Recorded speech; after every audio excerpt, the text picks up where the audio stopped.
Remue ménage. Remue ménage.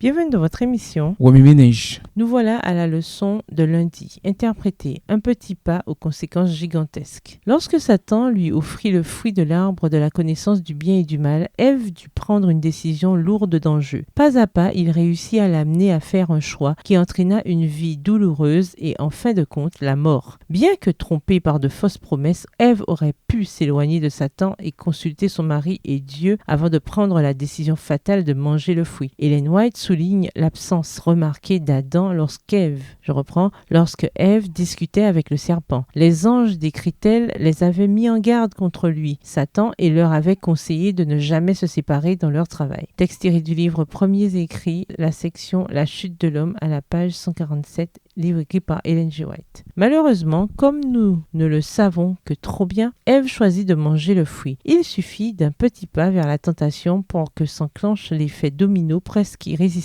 qui conduit au péché. Malheureusement, lorsque Ève offrit à son tour ce fruit à Adam, celui-ci choisit de s'unir à elle dans son destin. Un examen plus approfondi du passage biblique de cette semaine révèle les étapes exactes qui ont conduit à la consommation du fruit ainsi que les conséquences du péché qui en ont résulté. Voici les étapes qui ont conduit au péché. Verset 6, version Louis II. Premièrement, la femme vit, voir le péché représenté par le fruit. Deuxièmement, que l'arbre était bon à manger. Faire une évaluation de l'expérience. Troisièmement, et agréable à la vue. Laisser les sens et les sentiments guider la décision. Quatrièmement, précieux pour ouvrir l'intelligence. Considérer les avantages de l'action. Cinquièmement, elle prit de son fruit, s'engager dans l'expérience. Sixièmement, et en mangea, commettre l'acte coupable. Septièmement, elle en donna aussi à son mari, entraîner les autres dans le péché. Voici les conséquences du péché. Versets 7, 8, 10, 12 et 13, la version Louis II. Premièrement, les yeux de l'un et de l'autre s'ouvrirent, au verset 7.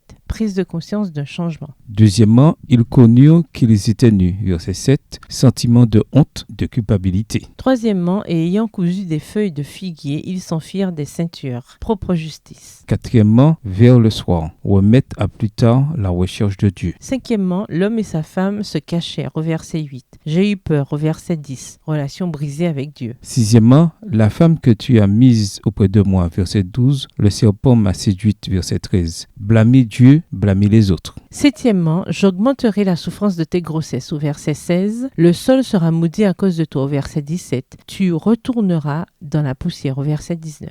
Les conséquences du péché sur la nature humaine et les relations sur la nature et sur la longévité. Satan est un expert pour rendre l'expérience menant au péché aussi agréable et tentante que possible. Il connaît parfaitement les êtres humains et peut adapter ses tentations à chacune de nos personnalités et de nos inclinations personnelles. Notre seule sécurité consiste à éviter le terrain du tentateur et à faire entièrement confiance à la parole de Dieu. Remue-ménage. Après avoir regardé votre texte écrit et annoté, quels éclairages particuliers vos notes semblent-elles indiquer dans l'ensemble? Quelles questions émergent après l'étude de la leçon d'aujourd'hui? Quelle partie trouvez-vous difficile? Quels autres principes et conclusions découvrez-vous? Quelles sont les tentations avec lesquelles vous luttez le plus? De quoi devez-vous vous débarrasser ou vous en restreindre l'accès dans votre vie pour éviter de vous rapprocher de ces tentations? Au revoir. Et à demain si Dieu veut.